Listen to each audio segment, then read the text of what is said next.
चांद हमारा सबसे नजदीकी पड़ोसी जो लगातार बिना रुके धरती का चक्कर लगाता है। दोस्तों, हम आपको बता दें कि ये चांद ही है जिसकी वजह से पृथ्वी अपने कक्ष में स्टेबल है और केवल चांद ही हमारी अर्थ का 5वां सबसे बड़ा स्थायी नेचुरल सैटेलाइट है। चांद की वजह से ही हमारी पृथ्वी पर एक दिन 24 घंटे का होता है और चांद के कारण हमारी पृथ्वी का मौसम स्थिर होता है। चांद के बिना हमारी पृथ्वी पर जीवन संभव ही नहीं है। परंतु बचपन से लेकर आज तक क्या आपने इस बात पर गौर किया है कि हम केवल चांद की केवल एक ही छवि देखते आए हैं। चांद का केवल एक ही दृश्य हमें देखने को मिलता है और हम ही नहीं बल्कि जब से चांद की उत्पत्ति हुई है तभी से पूरी मानव जाति ने केवल एक ही रूप को देखा है। चांद का ये हिस्सा near side of the moon कहलाता है। तो आखिर इस हिस्से के पीछे क्या छुपा है?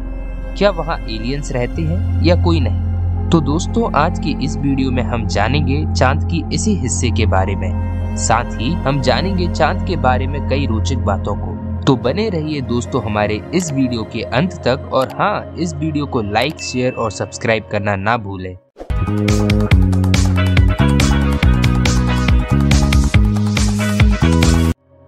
हेलो दोस्तों, आप सभी का स्वागत है द फैक्ट हिंदी परिवार की इस जर्नी में। तो बिना समय गवाएं चलो चलते हैं इस जर्नी में। चांद रात के आसमान में दिखने वाला सबसे चमकीला पिंड और हमारे धरती का एकमात्र प्राकृतिक उपग्रह है। परंतु क्या आप जानते हैं कि चांद के अलावा भी कई सारे छोटे छोटे पिंड हैं जो हमारी धरती का चक्कर काटते हैं। इन ऑब्जेक्ट्स को नियर अर्थ ऑब्जेक्ट्स यानी कि NEOs कहा जाता है। लेकिन आज हम इनके बारे में नहीं बल्कि चांद के बारे में बात करने वाले हैं। वैज्ञानिकों के अनुसार हमारे चांद की रचना आज से करीब 4.51 अरब साल पहले हुई थी। चांद का जन्म पृथ्वी और थिया, जो कि मार्स के आकार का एक पिंड है, के बीच जोरदार टक्कर से हुआ था।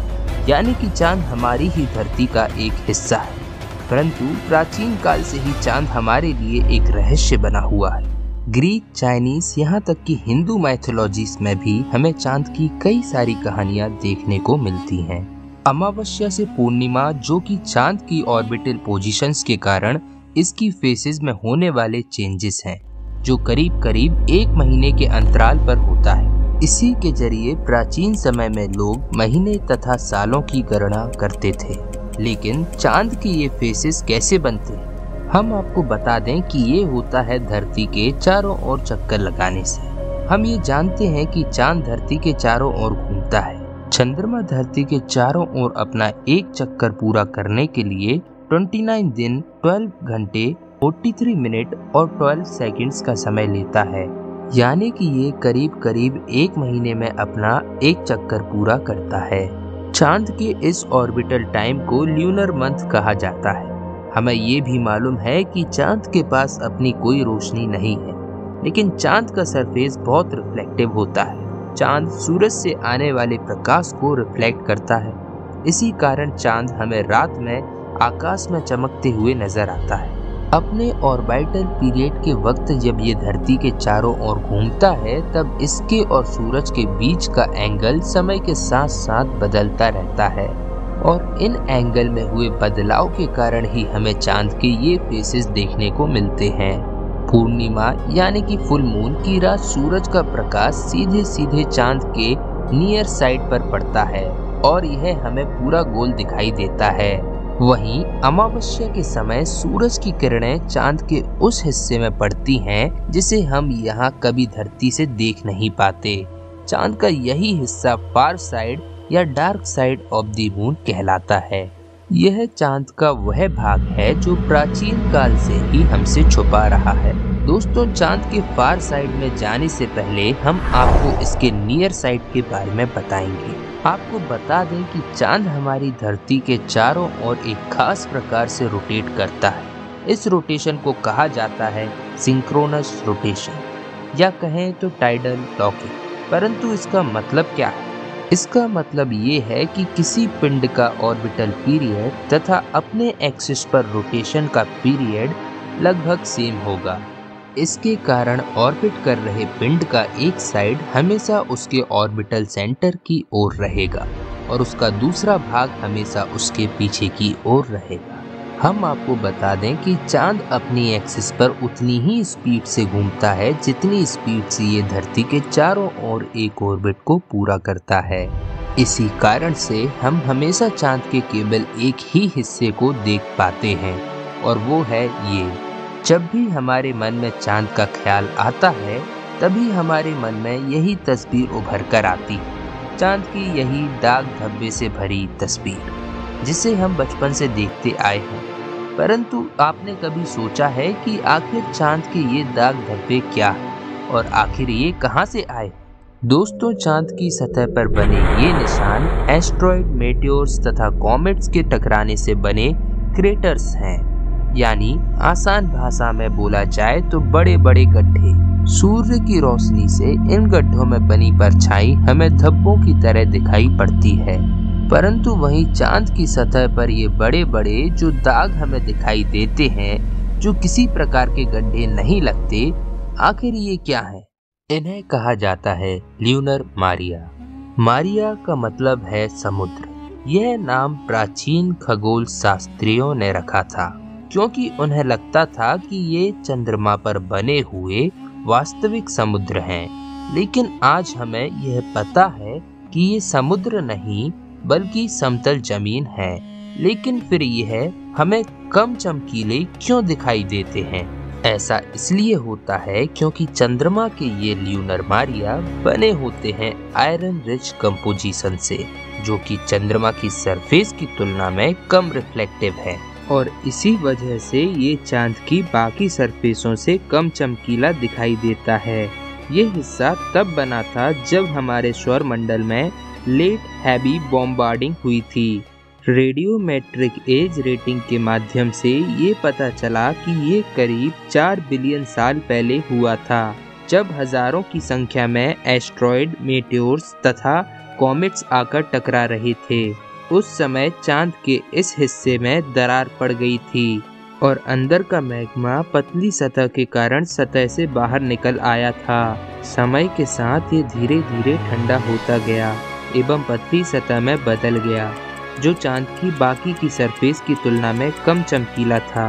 तो इस तरह चंद्रमा में दाग धब्बों का निर्माण हुआ था, जिसे प्राचीन काल में लोगों ने गलती से समुद्र मान लिया था। चांद के फार साइड या डार्क साइड को देखने के लिए चांद के पीछे जाना जरूरी था। साल 1957 में सोवियत यूनियन द्वारा अंतरिक्ष में भेजे गए स्पुतनिक 1 सैटेलाइट के बाद से ही सभी देश स्पेस में जाने के लिए उत्सुक दिखे। इनमें अमेरिका और सोवियत यूनियन प्रमुख थे। आपको बता दें कि 17 अगस्त 1958 में यूएसए ने अपना पहला मिशन पायोनियर 0 शुरू किया, जिसका मकसद चंद्रमा पर जाना था, परंतु दुर्भाग्य से यह मिशन असफल रहा। इसके बाद सोवियत यूनियन ने 12 सितंबर 1959 को चांद पर ल्यूनर 2 नामक सैटेलाइट भेजा, जो कि सफल रहा। इसके साथ ही सोवियत यूनियन चांद पर पहला मैन मेड ऑब्जेक्ट भेजने वाला देश बना। अब अमेरिका कैसे पीछे रह सकता था? 16 जुलाई 1969 को नासा ने अपोलो 11 नामक अपना चंद्रमा मिशन को लॉन्च किया। इसी मिशन के द्वारा किसी मानव ने चांद पर अपना पहला कदम रखा था और अमेरिका चांद पर किसी मानव को भेजने वाला पहला देश बना। आपको बता दें कि चंद्रमा के डार्क साइड की जानकारी वैज्ञानिकों को साल 1959 में पता चली, जब सोवियत यूनियन ने साल 1959 में अपना मिशन ल्यूना 3 लॉन्च किया। इसी सैटेलाइट ने पहली बार चांद के डार्क साइड या फार साइड की तस्वीर खींची थी। लेकिन आपको बता दें कि यह तस्वीर बहुत धुंधली थी, परंतु इसी तस्वीर के जरिए हमने चांद के उस डार्क साइड को देखा जिसे हमने पहले कभी नहीं देखा था।